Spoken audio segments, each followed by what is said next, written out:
How to add promo code on a Walmart app. Let's get started. If you're shopping on the Walmart app and want to save some extra money, you are in the right place.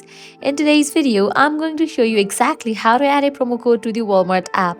It's quick, easy, and a great way to unlock those savings. Launch your Walmart app. Make sure you have already logged into your account. Once logged in, you can browse through the items and select the items that you want to purchase. Add those items to the cart.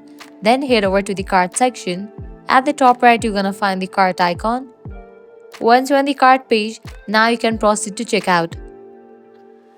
While you're in the checkout page, you're gonna find all the details about your products. Likewise, you will need to add a payment method. And you will also see the option of promo code. Over there, you'll need to paste the code and click on apply. With that, the code will be redeemed and you'll get certain amount as a discount. So this way you can easily add promo code on a Walmart app. This was really simple and quick process. If this guide was helpful, do not forget to like, share and subscribe to our channel. Thanks for watching.